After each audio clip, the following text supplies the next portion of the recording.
الدعوة التامة والصلاة القائمة آت محمدا الوسيلة والفضيلة والدرجة الرفيعة وابعثه مقاما محمودا الذي وعدته إنك لا تخلف الميعاد। হে আল্লাহ, এই পরিপূর্ণ আহ্বান ও শাশ্বত নামাজের তুমি প্রভু। হযরত মুহাম্মদ সাল্লাল্লাহু আলাইহি ওয়াসাল্লামকে দান করো সর্বোচ্চ সম্মানিত স্থান, সুমহান মর্যাদা, এবং বেহেশতের প্রশংসিত স্থানে তুমি তাকে অধিষ্ঠিত করো। নিশ্চয়ই তুমি প্রতিশ্রুতির ব্যতিক্রম করো না।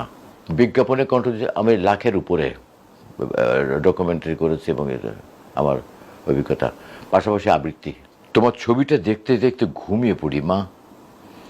অনেক দিন ঘুম হয় না, কাজের চাপে, সংসারের এটা সেটা করতে করতে কখন যে সময় চলে যায় টেরও পাই না। আমি সরকারি চাকরি ছেড়ে দিয়েছি কোনো ঘুষ খাবো না বলে।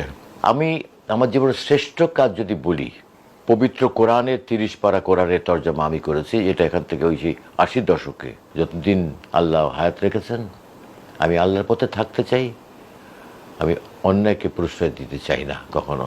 বহু মানুষ আমাকে ভালোবাসে, বহু মানুষ আমাকে শ্রদ্ধা করে, আমি তাদের কাছে সত্যি কৃতজ্ঞ। আমি আল্লাহর কাছে শুকর করি, কৃতজ্ঞ আমি। দর্শক, আমার সঙ্গে রয়েছেন একজন গুণী মানুষ, সৈয়দ ইসমত তোহা। অনেকে হয়তো এইভাবে চিনবেন, 90-এর দশকে বিটিভিতে আজান শেষে যে দরাজ কণ্ঠের দোয়া শুনতেন, সেই ভয়েসটি সেটি কিন্তু ইসমত তোহার। ভাই, কেমন আছেন? আলহামদুলিল্লাহ ভালো আছি এবং আমি সবসময় ভালো থাকার চেষ্টা করি। আপনার বর্তমান যে অবস্থা, যে কর্মব্যস্ততা, যদি একটু সেটি নিয়ে বলেন।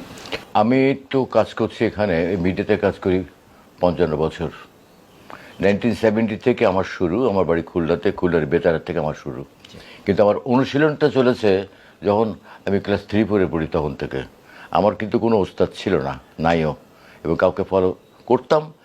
একটা মানুষ যখন কোনো আর্টিস্ট হতে চায় বা যে কোনো জিনিস হতে গেলে তাকে কিন্তু কাউকে অনুসরণ করতে হয়, কারোর অনুপ্রেরণা লাগে।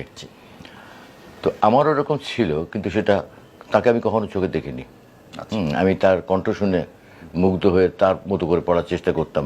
তখন আকাশবাণী থেকে খবর পড়তেন দেবদুলাল বন্দ্যোপাধ্যায়, বিজন বোস, নীলিমা সান্যাল, লীলারা খবর পড়তেন, বিখ্যাত নিউজ রিডার। তো জীবন বোসের খবরটা আমার কাছে খুব আকর্ষণীয় মনে হতো। আমাকে ওনার কণ্ঠ আমাকে অনুপ্রাণিত করেছে এবং আমি তার মতো করে পড়ার চেষ্টা করতাম। আমি বুঝতাম না যে এত সুন্দর কণ্ঠ কোথার থেকে, কীভাবে, রেডিও থেকে কীভাবে আসে কত কণ্ঠগুলো।